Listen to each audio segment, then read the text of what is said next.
Qualifying's over, and we are live.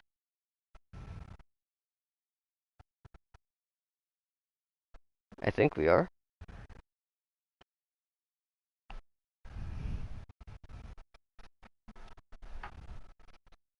Oh, we are.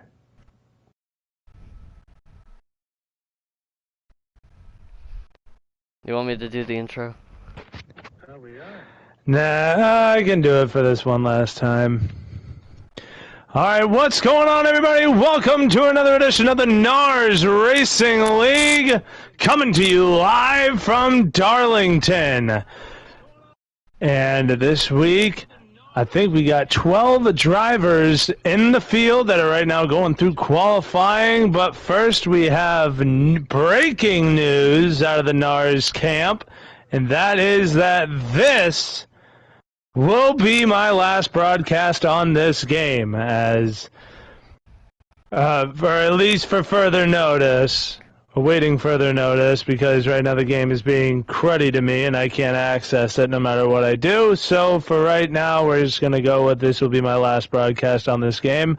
And Timmy Racing will be taking over my duties as the voice of the NARS Cup Series. It appears to be the case, and since while we still got you, and you probably elaborate on why your game is being so cruddy to you, because apparently you're not the only one that's having this problem right now. Yeah, apparently it's the free version only is being locked out of the PSN, and so if you have the free version, you will no longer have access to the game, as far as I know as of this moment. So hoping that that can get resolved and that they fix that issue, but I am not holding my breath, as the new game should be out within the next week or two. Or not week or two, but in the next month or two. Yeah, it's an unfortunate situation that and apparently you're not the only one that's dealt with this issue. Slick Nick is in our YouTube chat right now. And I heard it from him in the NARS Discord earlier in the week that he was basically locked out of his system, or his game on his system, because he got the game for free through the PS Plus. And since the games themselves, not just Heat 5, but also all the Heat games and Ignition, are no longer being sold on the PlayStation Store, all of them got delisted. So basically every game, every NASCAR game that's accessible on the PS4 and PS5 are no longer at least buyable digitally, except for Arcade Rush, which whoa. Don't even know if I even count that. Even if NASCAR's in the title, I really don't count that. So Like really, NASCAR Hot Wheels Virtual. Right, so let me check the stream here. They're still paused. I imagine they're doing roll call, or maybe giving like one last driver meeting. Jet Blast in the car.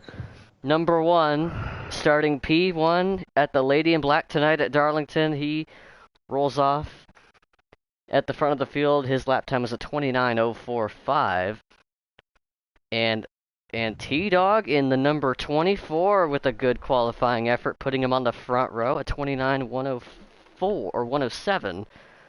So a bit of a surprising qualifying for the 24 car to be up at the front for the green.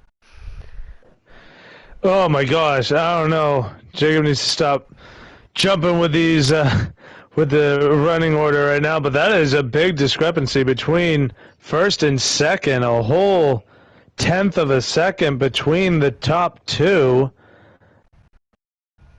So we'll have to wait, we'll have to see, because then you go down between second and even fourth. Second and third's a thousandth of a second.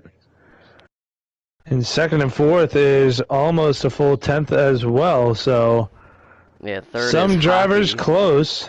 Third place is Hockey Bukaki in the 10. Next to him is the 99 of NASCAR Rillo, rolling off in fourth. And Jet Blast looking to have a bounce back today, too, as he has not had the start to this chase that he has been wanting to have. He really needed a good run last week, did not get that at all. I think, actually, yeah, he's now in second to Jacob. Yeah, Jet Blast just could not get that car going last week, and right now sits in second by 10 points.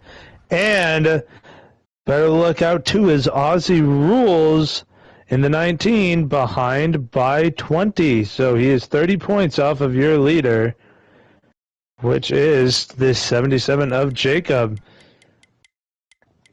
And right now, these two have only one goal, finish ahead of each other. That was all the 77 could talk about last week after his top three finish, was that his only goal was not even to win. He just wanted to beat out Jet Blast, and he did that in every stage. So he'll be looking to do that and replicate that effort again here tonight. But on the tricky track like Darlington, your run is only as good as you can make it. It'll be difficult. They call it the track too tough to tame for a reason. They built this track in the 50s and they made it an egg-shaped layout because of the pond outside of turn 4. And they didn't want that pond to go away, so they built around it, and that's basically what has given you a very strange and obscure, a very asymmetrical shaped oval track that we have today, and that has been a mainstay on the schedule ever since then for like the last 70 years. It almost didn't happen in like the 2000s. If not for the finish between Kurt Busch and Ricky Craven, there's a good chance that Darlington could have went out the same way as Rockingham or North Wilkesboro, which thankfully those tracks are also back on the schedule, but to think Darlington could have almost suffered the same fate.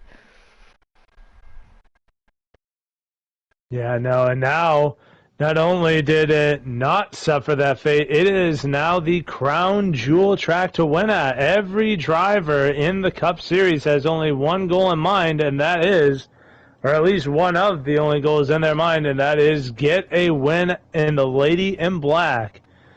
And right now, the countdown rolling. 30 seconds here to the drop of the green flag, or at least until we start loading in to get to that. And all eyes will be on that one and the 77. Meanwhile, Jacob has to work. He's inside the top 5, but, I mean, you got the guy running you down, starting on the pole, and he'll have that clean air as soon as he enters turn 1, and he'll clear the guy that'll be on his outside, which is that 24.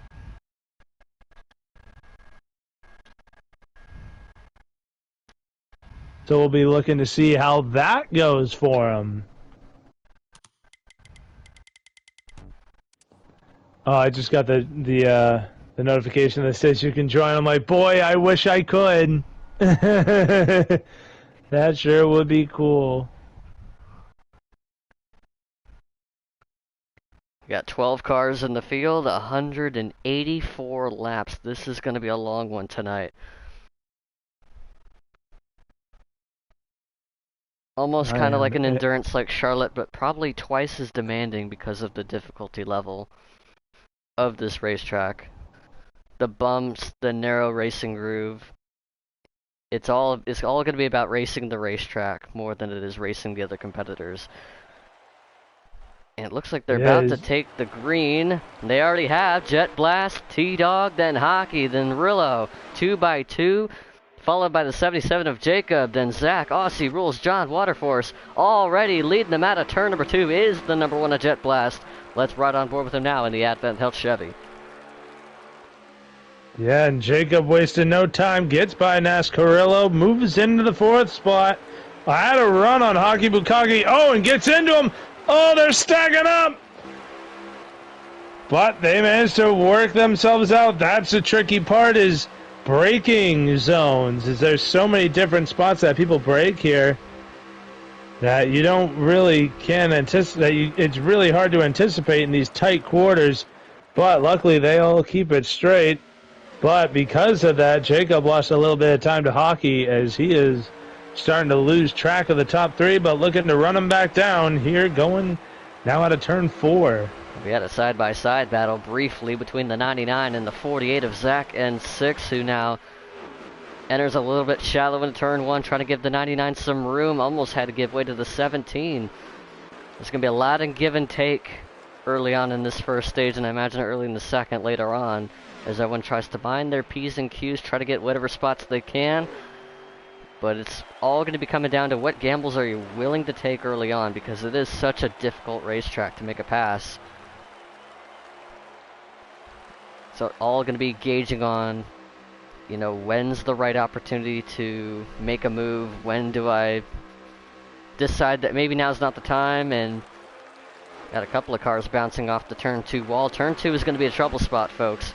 We keep a hard eye on that turn 2 wall, because there's going to be a lot of paint marks scruffed against it with all the cars bouncing off the bump. These stock suspensions on these cars don't seem to handle the bumps all that well as you would see in like some of the custom lobbies that we normally see. But cycle back to the front, the 1 still in control, but the 24 T-Dog looks like more than just a good qualifying run. He might actually have some really good pace in that 24 car tonight. He's actually closed in on our race leader for now.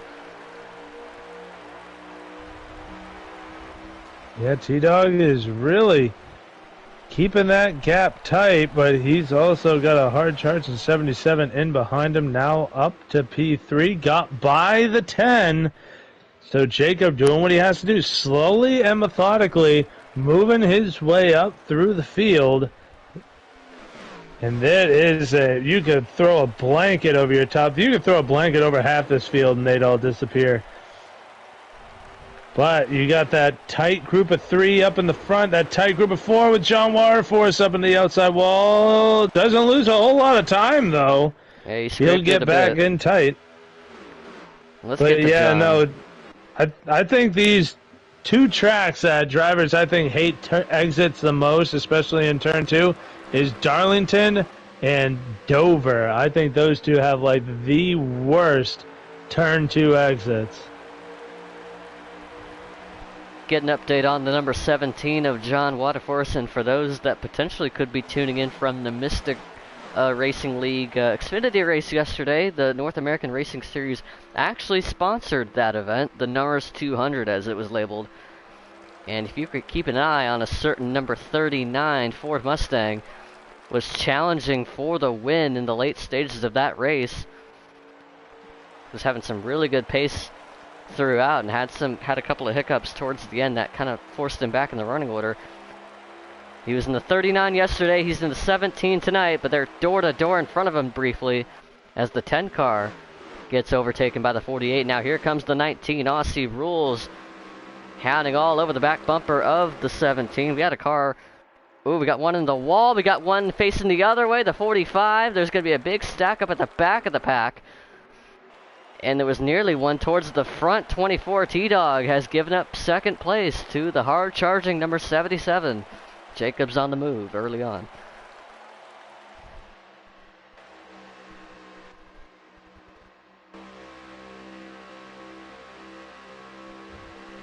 Getting another look at the 10, who's now got a mirror full of the Fastenal 4, John Waterforce.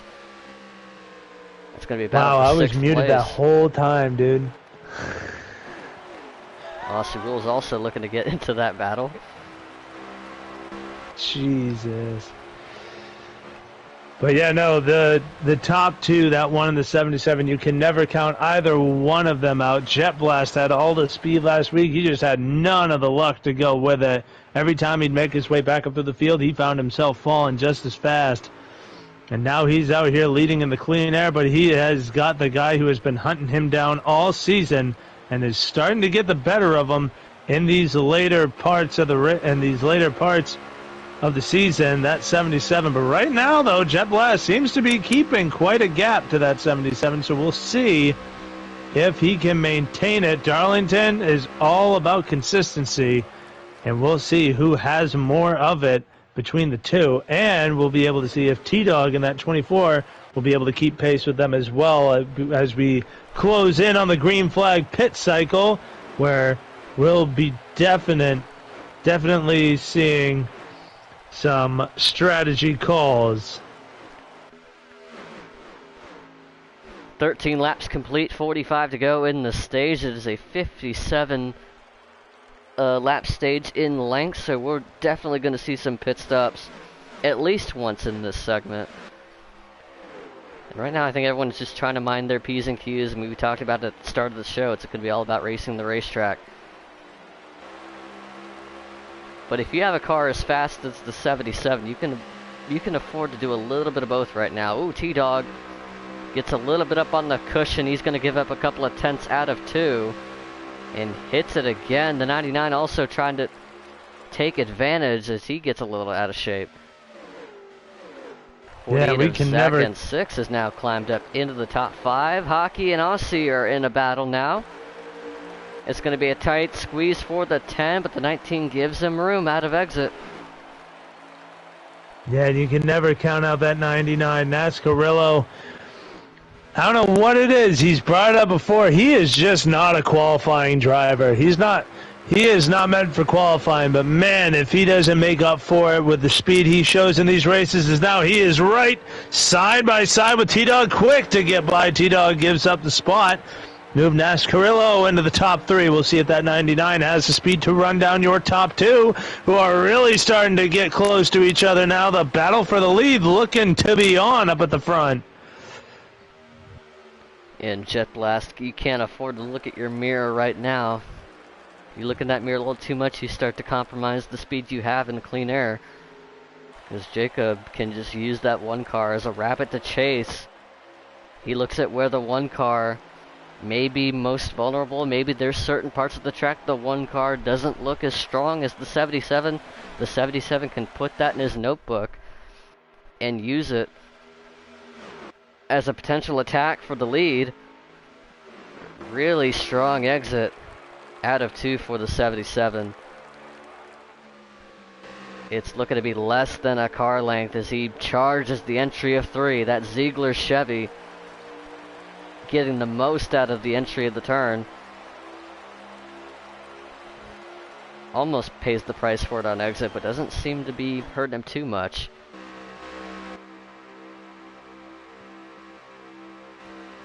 Got a car stopped out of the back straightaway, the 45, it looks like Daytona. Don't know if he's exited the pits or he's trying to make it back. His car looks like it has quite a bit of damage and seems to be down on power right now as he is trying to stay out of the way. So far we stay green. Yeah, the pit exit here is pretty tricky too. And too many times we've seen a lot of drivers try to cook it out of that pit exit, and with these tight corners, that car starts to drift up. You fight it too hard, and that thing will turn around on you.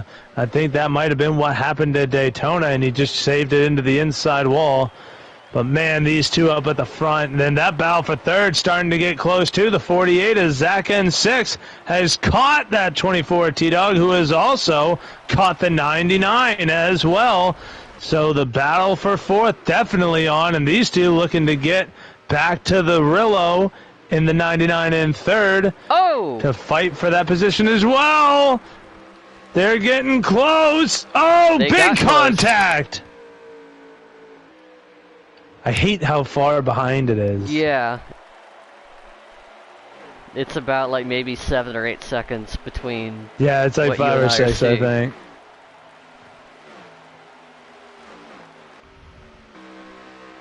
T-Dog, who started on the front row in second place. Been trying to make the most of it. Started off pretty strong, but just doesn't seem like he has the consistency right now that the front runners have. He also has a little bit of a paint scrape on the right side, which might be hurting him a little bit. So that moves him down to about 5th place. Next car catching him is the 17 of John Waterforce. The 48 car might be a sleeper pick tonight. He's actually made up a pretty good amount of ground here in this first stage. I don't know exactly where he qualified, but now he finds himself in 4th position.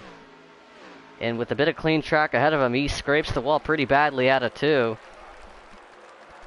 As I was just about to hype him up as one of the more consistent drivers on track right now, but he still might be just a little bit of a hiccup and a little bit of another one. The handling might be going away. He stacks up the 24, holds him up. The 17 gets a 2-for-1 move. Waterforce up in the 4th place. Aussie rolls, tags the wall. Oh, man, what a move by that 17. Played that absolutely perfect as Aussie Rule is trying to save that 19. But John Waterforce making the move of the race so far, taking a 2-for-1 special. Meanwhile, the one looks to be separating himself from the 77. I don't know if We got a spinner out Jacob of caught 2. It's the some 45 trouble. again. Oh, up the track. Thank God there ain't nobody there. Whew.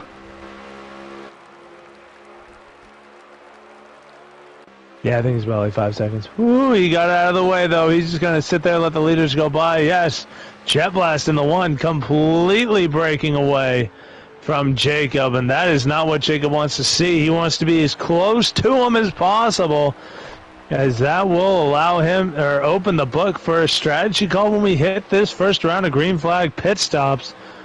Otherwise, you're pretty much forced to play one car just to keep up with the one. But Jet Blast, as we know, one of the more consistent drivers in this league, been around the block more than once.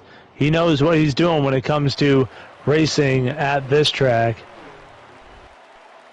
That gap is now opened up to a second on Jacob. Guess you could say Jet Blast has turned on the Jets in this long run and given himself a good amount of separation between him and second place. Now I call him Jimmy Neutron. He's got a blast. He's got a brain blast. Jimmy! Jimmy! My scapula! Does anybody in these cars have llamas? I really do like llamas. Oh my God. Welcome to NARS, everybody.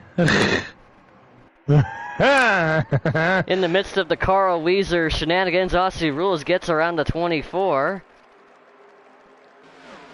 Looks like the handling is really starting to get away from the 24. If I'm someone like T-Dog, I'm thinking I'm going to pit at the earliest convenience to try to maybe give myself an opportunity to leapfrog a couple of cars on the undercut. Since track position matters so much more than I think the tire wear will. I'd say if I'm the 24, I'm maybe considering that as a possibility right now. Yeah, one of the cars I'm really surprised isn't doing as well as I think you and I both thought he would, is that 10 of Hockey Bukaki. He is really struggling at the start of this one. Just can't really seem to find it right now, or at least keep up with the top 5. At the start of this season, Hockey Bukaki was looking like one to be fighting for a top 3 spot in the point standings, but he has taken a dip as of late. And by my count, it looks like he is running in the 8th position on track. So a few spots down from where he started.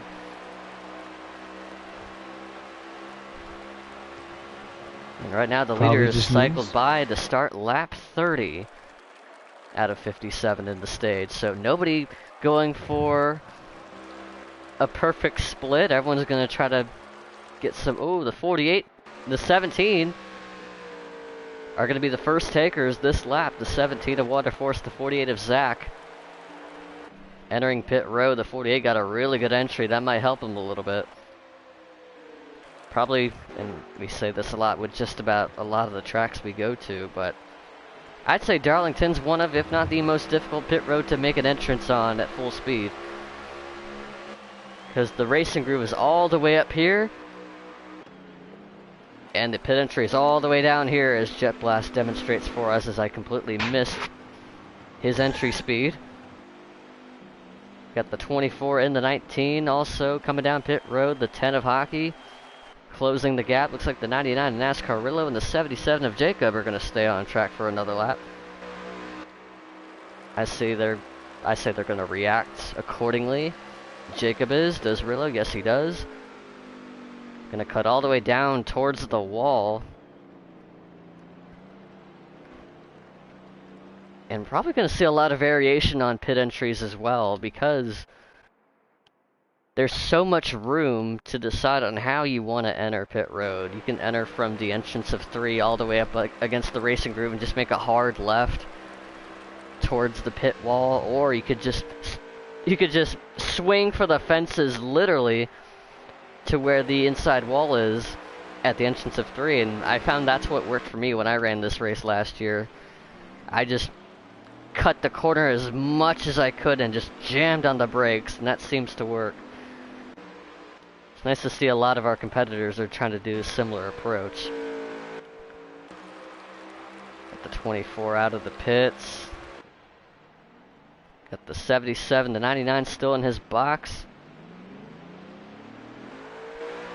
Let's get on board with the 77 of Jacob. There's the one on the left side of your screen. He pitted just a lap prior, but the 77 will have an advantage on tires, even though it may be one lap. Could it be enough to make a difference? Right now, it looks like the one's going to get the most of them. Can't tell exactly what the gap is going to be, but I imagine it's going to be over a second between the top two. And that'll cycle the lead back from the 5. Amar actually got credited for leading that lap as he pitted late. The 5 car's on pit road now. And that'll cycle the lead officially back to the number 1. And let's look through the rest of the field. We got a couple other spots shuffled around. The 17 is now ahead of the 99. And I think the 17 actually pitted 2 laps before the 99 did. And that is the difference right there.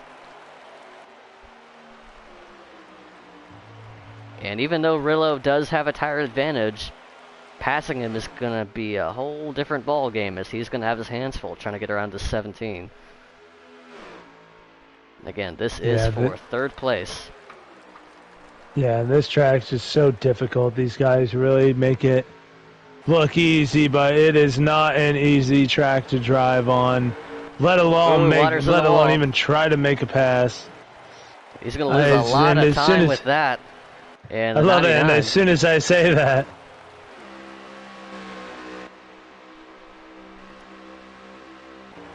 as soon as I talk good about John, or talk about how hard it is to pass here, you just have to capitalize on another guy's mistake, and that is exactly what Rillo did to the 17 John Waterforce.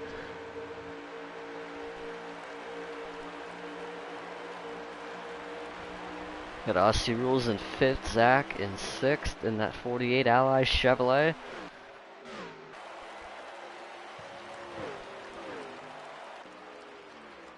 Try to look at where the 77 is right now in relation to the one. He does look like he's getting closer. It's less than a second now. Curious to see what kind of adjustments Jacob made on that pit stop to maybe get some of the handling back on that car.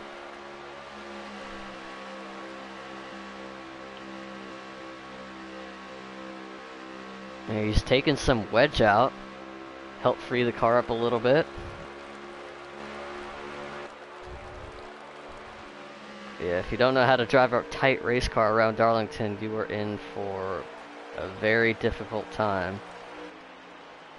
And Jacob looks like his car might have been handling a little too tight, freed it up a little bit with that adjustment, and add that with the 1 lap advantage on tires, and he is closing in on our race leader. It's now down to about a half a second.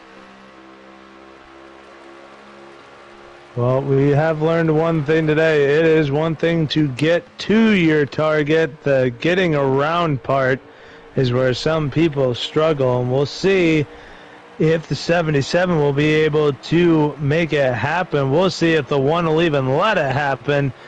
Oh, man, he's out of turn 4. He got real close to that outside wall, about as close as you want to get. Trying to get everything off a corner exit that he can to close that gap to the 1. We'll see how much Ryan Newman we see come out of Jet Blast when the 77 does eventually get there, as I don't know how many laps we have left to go. It's down to 3/10 between the top 2. 17 to go.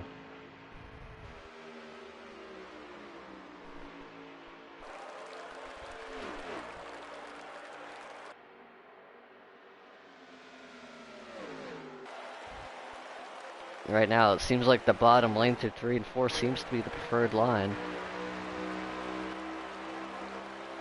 But if and when these two get side by side, I imagine that outside is going to have a whole lot of staying power. If you can keep it off the wall, there's going to be a lot of momentum on your side. Here comes the run. I don't think he's going to be close enough, though. But it is now officially less than a car length as he charges the entry, gets all over the Advent Health rear bumper. You could see the effect of that once that car got into the wake of the one car.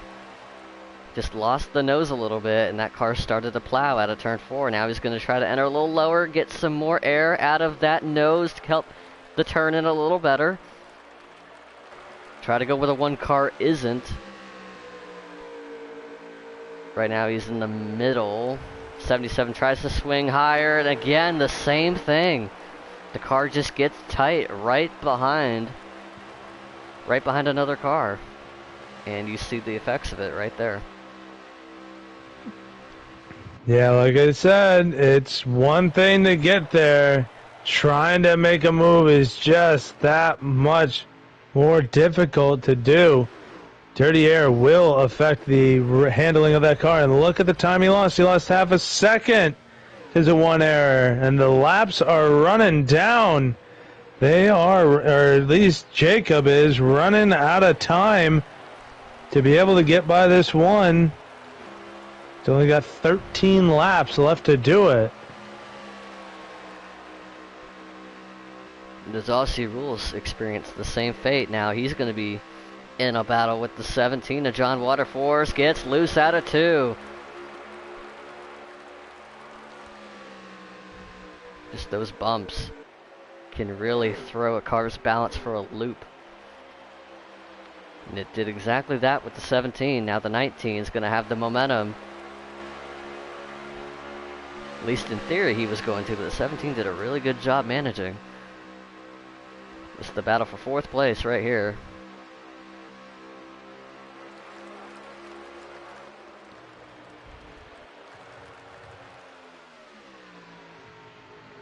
I'm just keeping tabs on Jacob right now. He is trying everything to get to that one. He is slipping and sliding.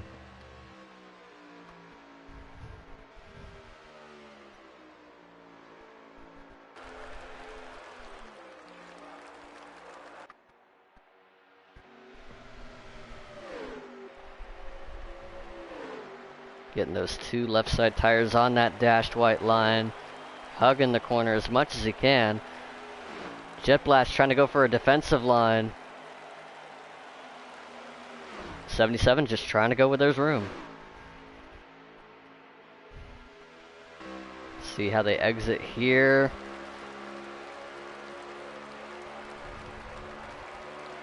Things stay pretty cordial. I noticed the one car really backs up his entries into 3. And that's what allows the 17 to close up to him in the middle of the turn. But just the handling of that car doesn't like that.